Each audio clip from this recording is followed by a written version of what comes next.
bienvenidos a un episodio más de Qué bien se está aquí. Y el día de hoy, Pauli, vamos a continuar hablando acerca del amor, para no perder la costumbre. Así es. Porque ya venimos entrenándonos en el amor con Jesús y no vamos a cambiarnos. Es tan bonito el amor, ¿no? Entonces, hoy hay un tema súper esperado, que cada vez que hablamos en redes sobre el tema del amor, sobre qué es lo que quisieran hablar, siempre ponemos el cuadrito para que nos den sugerencias y siempre salen temas, comentarios, preguntas o que piden consejos acerca de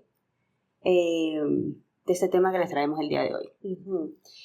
Uno pensaría que hablar del amor es fácil y es como cuando tú aprendes a hacer algo por primera vez y ya lo aprendes y dices, ya sé, pero cuando te metes más, empiezan a salir dudas o quieres hacerlo cada vez mejor.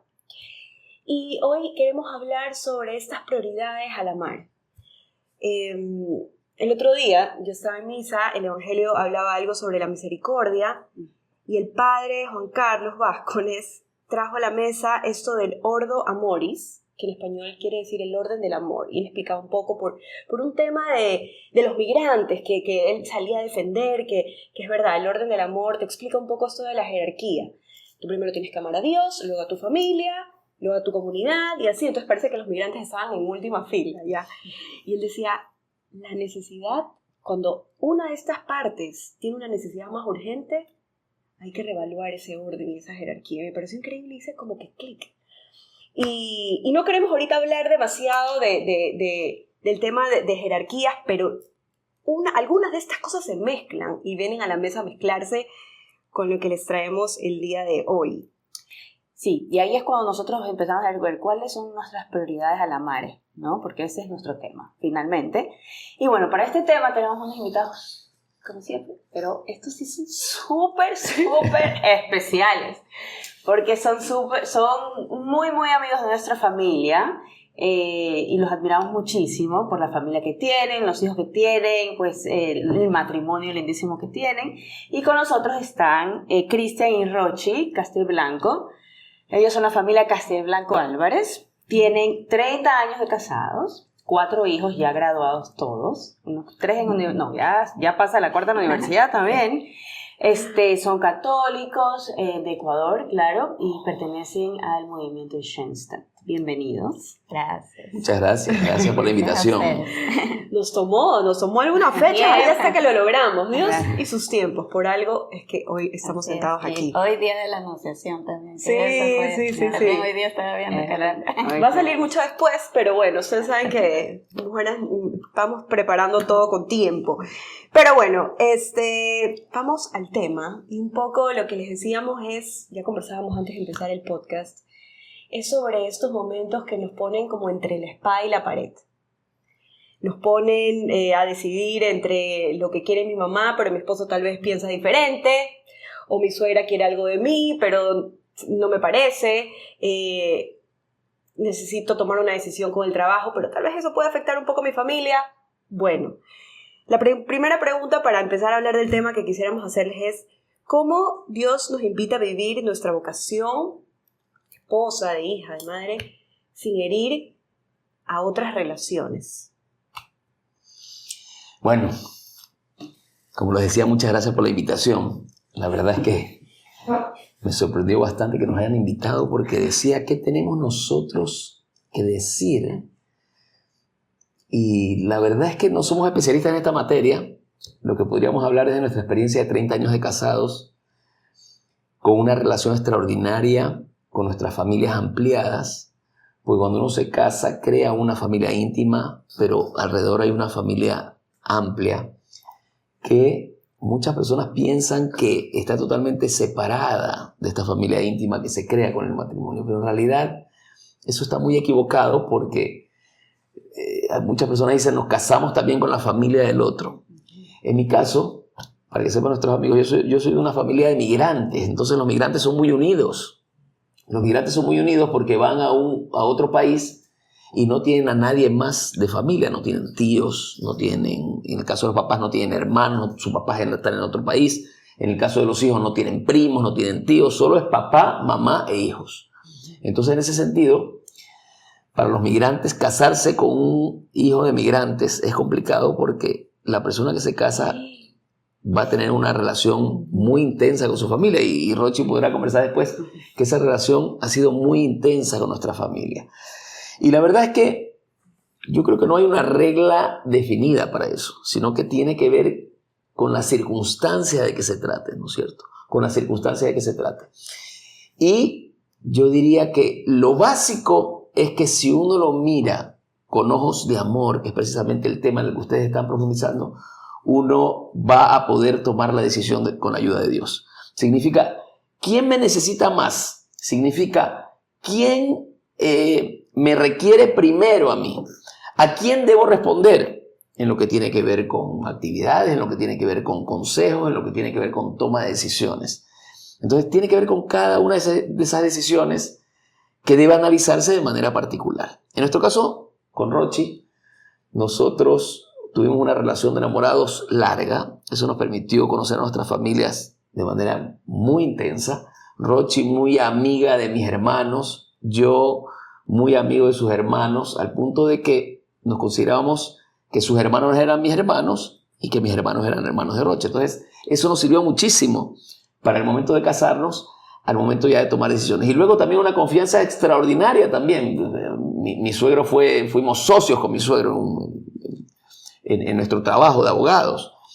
Entonces, esa confianza permitía establecer límites y también permitía tomar decisiones frente a las necesidades que podía tener yo de estar presente, por ejemplo, en algún evento de mi familia o estar presente frente a una necesidad de algún hermano. Y Rochi con amor lo aceptaba en definitiva. ¿Sí? De hecho, mis hermanas son súper amigas de las hermanas de allí y entonces somos, o sea, lo bonito también es que, por ejemplo, cuando hay algún evento de la familia Castelblanco, por lo general están mis hermanos invitados y al revés, entonces esa parte también es... Claro, entonces para nosotros no ha habido ese problema. Quizás en algún momento en particular pudo haber existido ese inconveniente, pero supimos manejarlo de manera adecuada. Y recuerdo una anécdota muy presente. Cuando nosotros compramos nuestra primera casa, imagínense la ilusión. Hoy tenemos 30 años de casados, pero también fuimos recién casados, ¿no es cierto? Entonces, recién casados, tuvimos algunos años alquilando, pues, ¿no? Eso es difícil, es una bendición poder tener una casa propia. Y cuando tomamos la decisión de comprar una casa, fue en circunstancias medias especiales porque nos habían robado nuestra casa y no queríamos seguir ahí, queríamos ir a un lugar más seguro. Y ese lugar seguro era una casa que vendían y decía, ¿cómo vamos a comprar una casa pues si no tenemos plata para comprar una casa? Pero tomamos la decisión y nos lanzamos, nos aventuramos por nuestra cuenta, sin hablar con nuestros papás. Cuando se enteró mi papá, nos dijo, ¿sabes qué? Pienso que estás cometiendo un error. Pienso que deberías dejar de comprar la casa. Deberías deshacer el negocio. Entonces hablé con Rochi y eso nos sirvió para meditarlo más. Terminamos comprando la casa. No quiero decir que por eso no obedecía a mi papá, porque él me dio una sugerencia, pero sabiendo que él tenía más experiencia que nosotros, nos invitó a una reflexión mucho más profunda de lo que hubiéramos hecho en circunstancias normales o lo que pueden hacer algunos matrimonios que dicen lo que dice tu mamá, lo que dice tu papá no me interesa, vamos a hacer lo que nosotros querramos, sino que sirvió para poder reflexionar más a profundidad cuáles eran esos pros y esos contras que tenía mi papá para sugerirnos que no avancemos con ese negocio. Luego nos dimos cuenta que efectivamente había una imprecisión dentro del análisis que había hecho él y con lo que nosotros analizamos profundamente tomamos la decisión de hacerlo y pensamos que fue la mejor decisión. Y luego mi papá lo reconoció, que él no estaba involucrado dentro del negocio, no estaba involucrado dentro de esa decisión, que él nos sugirió y que su intención era que lo reflexionemos de manera más profunda para poder tomar la decisión. Y fue lo mejor. A la larga nos damos cuenta que realmente, o sea, es bueno escuchar a los papás porque todo lo que ellos nos dicen, claro, nos lo dicen con todo el amor del mundo para lo mejor para nosotros, pero nosotros somos los que terminamos tomando la decisión. Y al mismo tiempo dándole esa importancia de lo que te está diciendo. O sea, no estás diciendo, no, tu papá está equivocado, así que nosotros vamos a tomar nuestra decisión. Es más, ¿por qué nos dice esto? A ver, conversémoslo. Y no es como de lado y nos vamos nomás directamente a lo que nosotros o lo que yo estoy pensando como esposa, digamos. Claro, mira, hay un póster que yo lo vi hace algunos años, que dice, dependiendo de las edades de la persona, va considerando cuando es pequeño que su papá es un héroe, luego va pensando que su papá sabe muchas cosas, luego va pensando que su papá no sabe muchas cosas, luego piensa que no sabe nada el papá, y luego se repite el ciclo porque se da cuenta que realmente el papá sabía mucho, y al final se da cuenta que su papá era un sabio, una persona con muchísima experiencia, y termina diciendo, qué pena que me enteré demasiado tarde porque ya no lo tengo, ¿no? Mi papá partió a los 62 años. Creo que le saqué el jugo porque compartimos muchísimo, precisamente por este antecedente que somos una familia de migrantes muy unida, y obviamente siempre falta, ¿no es cierto? Pero escuchar a nuestros papás, escuchar lo que nos tienen que decir, que a veces puede sonar a metidos, puede ser realmente la diferencia entre tomar una decisión correcta o una decisión equivocada. Así que hay que escucharlos. Hay que escucharlos y tomamos la decisión a la larga nosotros. Pero nadie puede ser tan soberbio de pensar que no necesita la opinión de las personas de experiencia, ¿no? Bueno, me ha encantado escuchar su historia, pero ahora quiero poner una situación. Digamos que no se llevan tan bien, ¿ya? Porque los mensajes que nos llegan o las preguntas que nacen es porque existe tal vez. Correcto. No existe esta química, este vínculo. Esta fluidez en la relación entre la familia política, ¿ya? Y tienen diferentes maneras de pensar, porque es totalmente normal que tú hayas crecido y tu familia tiene ciertas tradiciones o cierta manera de, no sé, relacionarse con el dinero, por ejemplo. Y tu esposo y su familia lo hacen de una manera distinta, entre muchas otras cosas. ¿Qué consejo le podrían dar a alguien que en este momento no tiene una buena relación con su familia política? Por ejemplo, yo tengo una amiga que no tiene una buena relación con su familia política y ella sí tiene hijos y ella manda a sus hijos con el esposo, pero ella no va. Entonces, yo le digo, trata de no pensar solo en ti, sino que tus hijos vean que tú también vas. Entonces, está un poco resentida. La verdad es que no sé bien qué pasó ahí. Pero al final es como difícil porque si uno quiere tener la razón, entonces, ¿qué hacer en esos casos? Bueno, a ver, sucede con muchísima frecuencia. Lo afortunados que somos nosotros, estamos conscientes de ese regalo que tenemos de poder tener una relación extraordinaria con nuestros papás y con nuestros suegros. Pero siendo realistas, en la mayoría de los casos hay problemas y no hay una buena relación. Yo creo que tiene que ver muchas veces con la madurez de la persona, muchas veces con el nivel de amor que tenemos. Porque ser buenos, ser afectuosos, ser preocupados con nuestra familia política es una manifestación de amor hacia nuestra pareja. Hay que comprender eso. A veces nos llenamos la vida de complicaciones y es mucho más fácil ser resentido que no resentirse. Es más fácil. Además, culturalmente nosotros los americanos somos más resentidos que comprensivos. Entonces, en definitiva, para mí puede resultar una falta de amor hacia tu pareja, una falta de amor hacia tu cónyuge, el no darle un espacio a sus papás, el no darle un espacio a su familia. Es caer en un círculo vicioso que existe de gente que se resiente para toda la vida. En nuestra familia nosotros tenemos un dicho, o sea, no existe nada por lo cual se puedan resentir unos hijos con sus padres. No existe nada. Sin embargo, en el medio vemos hijos años que no hablan a los papás. Pero es que eso es inaceptable, eso es contra natura. Entonces, y un poco para cerrar mi idea, creo que tiene que ver con los niveles de amor que tenemos a nuestra pareja. Si el nivel de amor que tenemos por nuestra pareja es grande, si estamos dispuestos a demostrarle todo, si estamos dispuestos a dar la vida, porque Jesús decía, no hay amor más grande que dar la vida por el otro, ¿no es cierto? Ese dar la vida no solo significa poner el pecho a las balas, sino entregar nuestra vida, nuestro tiempo, nuestra preocupación, nuestro pensamiento. Si estamos dispuestos a todo eso por nuestra pareja, ¿por qué no estaremos dispuestos, por ejemplo, a perdonar una situación incómoda que nos hizo pasar nuestra suegra, por ejemplo, o nuestro suegro? O algún resentimiento con algún cuñado.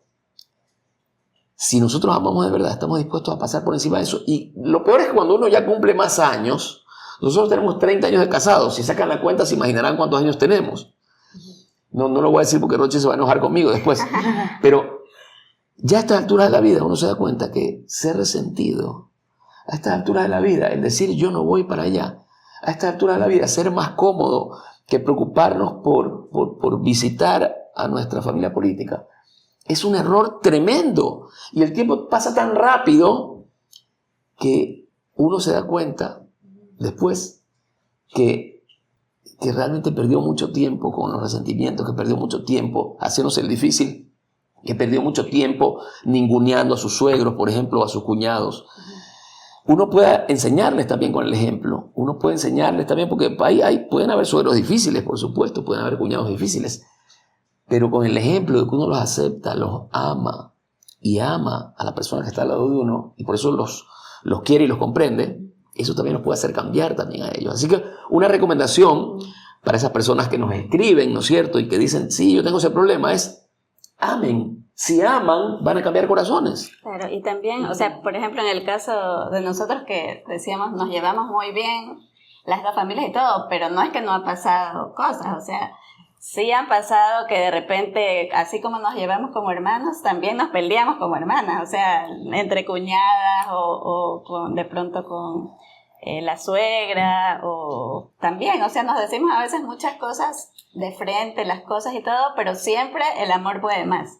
Y eso es lo más importante, o sea, a la larga, si ha pasado algo, si han habido resentimientos, siempre hay. O sea, no podemos decir en toda familia todo es perfecto y no hay problemas. O sea, por supuesto que hay en 30 años muchísimos problemas y también muchísimas situaciones que de pronto a veces te llevan así como que a decir, no quiero ir a la casa o algo pasa, pero el amor puede más. Entonces ahí está también la entrega, tratar de ofrecer eso que sabemos que igual a la larga Dios va a bendecir ese esfuerzo que tú hagas por lo que has ofrecido. O sea, lo ofreces con amor y dices, ya, aunque me cueste y ahorita estoy peleada y no quiero saber nada, pero lo voy a hacer y voy a ir a la casa y ya, pero... A mí me encanta lo que han dicho porque la verdad es que sí, Jesús nos mandó a eso, exacto, es eso, es ama más. O sea, si algo pasa, hay alguna situación, tú tienes que amar más a esa persona.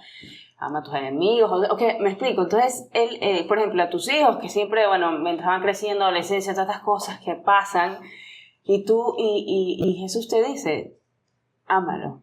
Tú amándolo, Él va a transformar su corazón, amándolo, ustedes van a crecer en el amor. O sea, Él nos manda eso, en todo sentido, y ustedes lo están diciendo.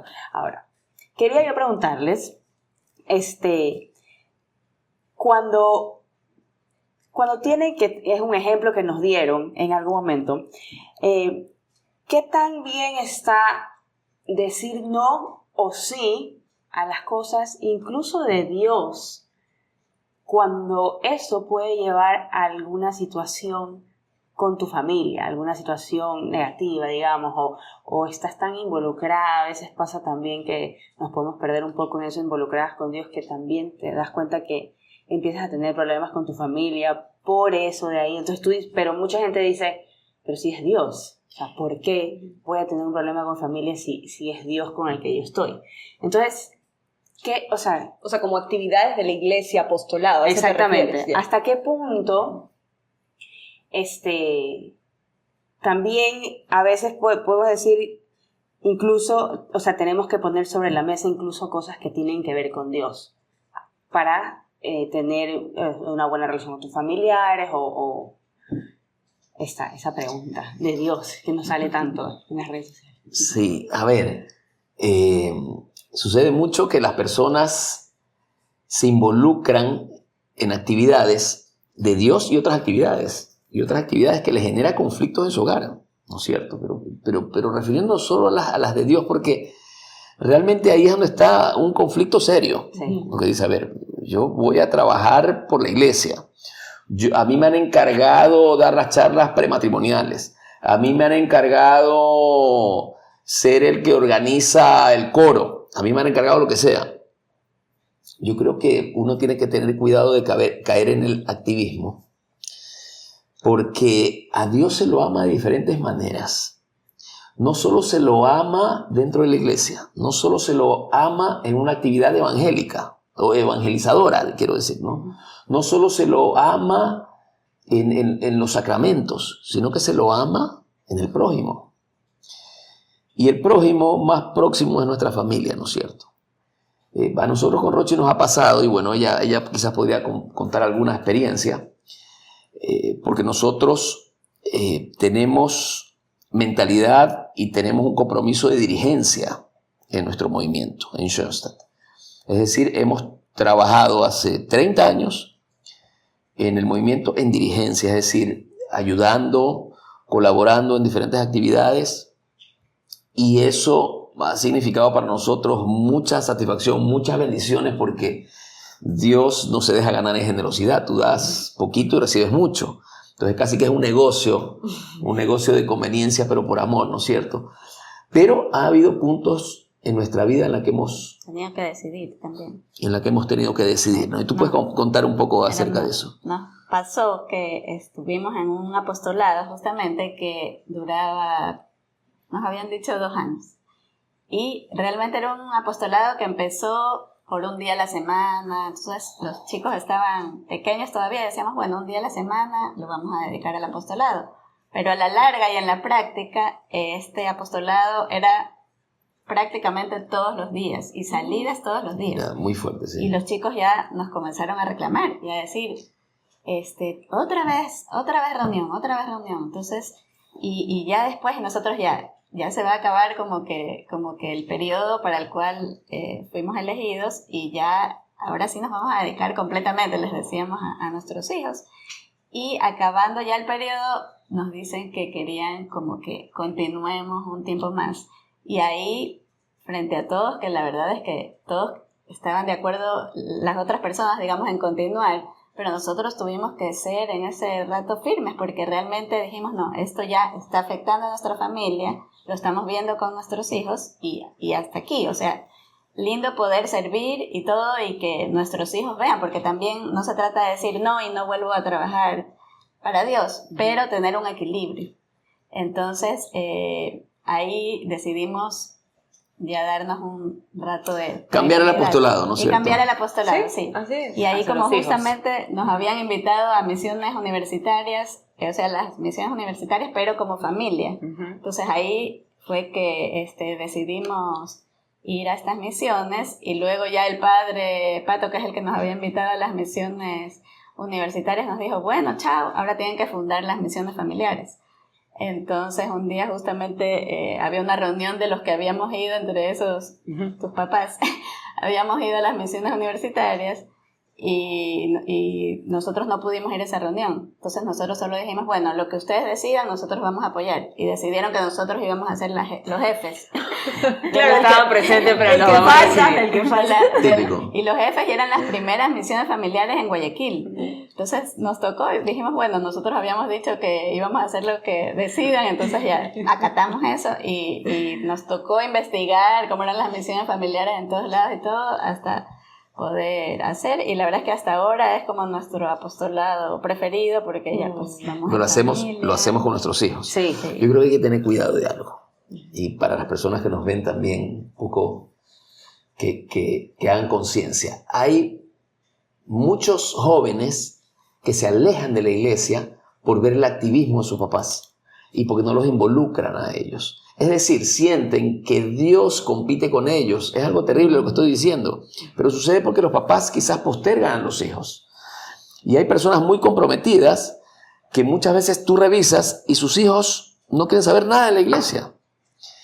Es porque se han sentido un poco postergados. Y Dios quiere que nosotros amemos a nuestros hijos. Dios quiere que nos preocupemos por nuestros hijos. Dios quiere que estemos con nuestros hijos. Por lo tanto, tener un equilibrio, porque en definitiva esto se trata de equilibrio. El equilibrio significa, quienes tenemos la vocación familiar, que es una vocación tan importante como la vocación religiosa, tenemos que hacerlo de manera comprometida, igual como lo hacen los religiosos. Los religiosos dedican su vida a la iglesia. Un sacerdote dedica su vida a su parroquia, a su comunidad, a la iglesia. Una monjita, lo mismo. Entonces, si nosotros tenemos también una vocación, que es la vocación matrimonial, tenemos que dedicarla también a nuestras familias. Quizás con el enfoque que querramos darle, pero siempre poniendo a Dios en medio, siempre poniendo a Dios presente en ese ejercicio de la vocación familiar que tenemos. Y a veces lo confundimos, a veces pensamos, no, nuestra vocación familiar es casi que algo circunstancial y es algo tan relevante como la vocación de un sacerdote para nuestra iglesia doméstica, que es nuestra casa, ¿no? Y ahora que topan el tema de las vocaciones, la verdad es que me parece súper interesante entrar ahí, porque hace muchos años a mí me dieron ese consejo que se los comentaba antes de, a ver, cuando tengas que tomar una decisión, recuerda que tú primero eres esposa, luego si eres madre, luego eres hija, y así va como. Entonces eso a mí igual como, ok, me permite tener un norte, pero hay momentos en que no sé si ese orden tiene sentido. Por esta pregunta que nos hacíamos, ¿quién te necesita urgentemente hoy?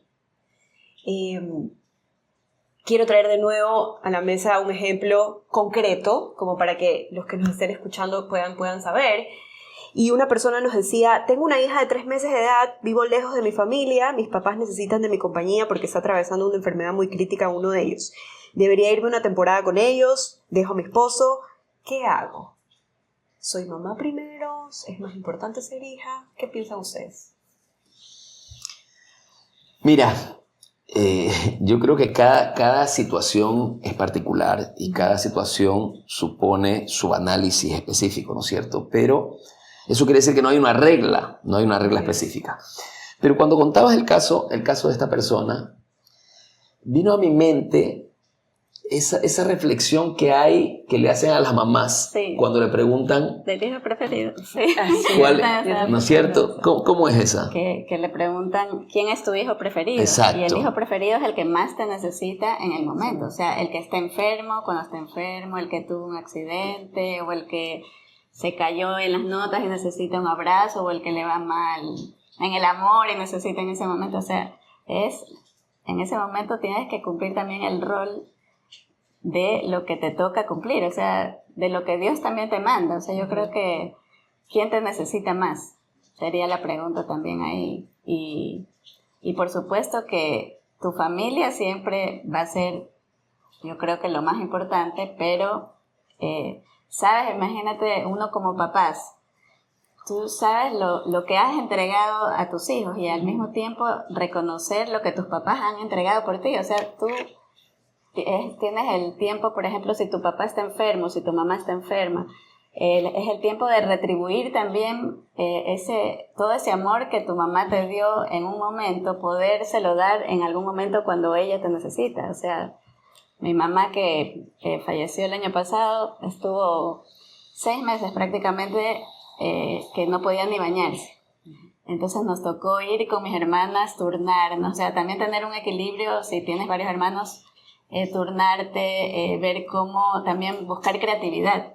Yo creo que también ese es el hecho. O sea, si por ejemplo uno tiene un hijo pequeño, como decías tú en el ejemplo, sabes que el hermano que quizás puede más en ese momento, poder ayudar a tu papá, a tu mamá, estar con ellos en ese momento, acompañarlos, o sea, poder retribuir también el amor que tus papás te han dado. O sea, hay que tratar de cumplir los roles que Dios te manda también en el momento. Sí, la verdad, y ahora que estabas mencionando eso ahí, yo justo antes de empezar también les comenté acerca de un momento en que tuve que tomar una decisión parecida, y eso fue justamente de quién te necesita más en este momento, fue esa pregunta. O sea, cumplir, tú tienes diferentes roles, en mi caso, hermana, mamá, hija. Entonces, conversé con una persona que es muy allegada a mí. En algún momento que tenía que ir, me pidieron, o sea, era importante que esté cerca de mi papá, porque tenía una enfermedad. Y mi mamá necesitaba la ayuda también. Y mi hija tenía 6 meses. Entonces, ella estaba lactando, bebé chiquitita, nadie la quiere dejar, ¿cómo la vas a dejar? Ese apego. Después, te llenas de historias, de cosas de historias, que me acuerdo que un padre alguna vez dijo, no puedes dejar a tus hijos antes de los 18 meses, porque el desapego, entonces eso se te queda en la cabeza y dices, no me voy a ir, imposible. Y después si más adelante no, pero tu hija está obsesionada contigo, así que eso no es verdad. Está obsesionada contigo. Hablé con una amiga muy cercana y me dijo, es que en este momento te toca cumplir el rol de hija, pero sobre todo, porque analizando la situación, mi familia, no es que no me necesitaba, pero están bien todos. Mi esposo estaba en la casa, tenía una persona de apoyo que nos ayudaba en casa, mi hija estaba bien, mi hijo también, o sea, todo estaba bien. No había nada que tú digas, me necesito urgente aquí mi hija. No. Quien me necesitaba más en ese momento era mi papá y mi mamá. Entonces ahí, como lo que tú dices, o sea, tomando esa decisión de quién te necesita en este momento. Entonces, bueno, me fui obviamente a visitarlos y la verdad que fue la mejor decisión. No pasó nada. No pasó nada. Es más, mi hija empezó a dormir mejor desde que me fui. Y esa fue la decisión. Y hasta el día de hoy, segura de esa decisión, y fue la mejor que tomé realmente. Pero fue en base a eso. ¿Quién te necesita más en este momento? O sea, esa es una pregunta clave. Sí. Claro, mira, en la vida, es que me encanta escucharte lo que dices, porque para mí es un ejemplo lo que acabas de decir. Mi papá tenía una frase que no es de él específicamente, es el padre de José Kendrick, que es el fundador de Schoenstatt, ¿no? Pero mi papá realmente lo vivía ejemplarmente y decía, ¿de qué sirve vivir la vida si no es con actitudes heroicas? Eso lo movió tanto a mi hermano, que mi hermano adoptó una hija teniendo 5 hijos naturales, porque él quería hacer algo heroico en su vida, y fue como un homenaje a mi papá, por lo que él decía. Entonces, toda la vida nos complicamos. Nunca queremos salir de nuestra zona de confort. Peor cuando recién nos casamos, que nadie nos moleste. Hasta los papás, los suegros cuidan, no déjenlos tranquilos. Pero la vida, y sobre todo los cristianos, nos exige salir de nuestra zona de confort para hacer actos heroicos. Y un acto heroico puede ser ese. O sea, a mí cuando me necesita mi mamá, yo dejo de trabajar. Rochi, cuando su mamá la necesitó, estuvo ahí. Y nosotros jamás nos hemos recriminado eso, porque la vida es eso y no va a pasar nada. Cuando alguien se enferma, falta 15 días a su oficina, la oficina no se cayó, no perdiste tu trabajo, no pasó nada, porque estabas enfermo. Pero ¿por qué no en otras circunstancias tú puedes tener decisiones heroicas para poder ser el rostro de Jesús para otra persona que te necesita? Ese es el reto. Si no, la vida es un paso fugaz. Se pasó la vida y resulta que estuvimos viviéndola como autómatas robots, ¿no es cierto? Así que asumir ese reto de vivir la vida con actitudes y decisiones heroicas. Wow, esa es la frase. Esa es la frase. Y esa es la invitación. Yo creo que esa es una conclusión muy linda para ir terminando, de saber que a veces nos tenemos que incomodar un poco, o sea, para aprender a amar de verdad. Regresando al primer ejemplo, que hablaban del nivel de amor que yo le tengo a mi cónyuge. Si me tengo que incomodar un poco porque me molesta la actitud de cierta persona de mi familia política, yo lo amo más a mi cónyuge. A ver, incomodémonos, pero el amor está sobre todas las cosas. Y me encantó esto que dijiste de cuidado por meternos en mucho de las cosas de Dios, no con Dios, porque no, creo que va más por las cosas que nos pide la iglesia y así, que está bien, pero que nunca sea una competencia ni con tu esposo, ni con tus hijos, tener súper claro y involucrarlos en lo que se puede, respetar los ritmos, pero involucrarlos. Me voy con también esa pregunta de ¿quién me necesita más? Ojalá nos podamos hacer más esa pregunta para estar con las personas que realmente necesitan de nuestro amor. Y además de que la vida son decisiones heroicas que hay que tomar constantemente también. Muchísimas gracias por estar aquí con nosotros, de verdad que nos vamos muy contentos, espero que todos los que hemos compartido aquí igual no se lo tomen como verdad de que, bueno, yo escuché esto en este podcast, entonces voy a tomar, pero son cosas que nos pueden servir para seguir en este camino junto a Jesús, para seguir aprendiendo a amar y decirle sí, quiero amar, enséñame cómo lo haces tú, aunque no es fácil a veces. Pero bueno, Rochi, gracias. Muchísimas gracias. Gracias a ustedes, un abrazo para todos que sigan su programa, su podcast, que está maravilloso. Nosotros somos fans de ellos. ¿Sí? Muchas gracias. Y bueno, una vez más, qué bien se siente tenerlos aquí. Chao. Chao, chao.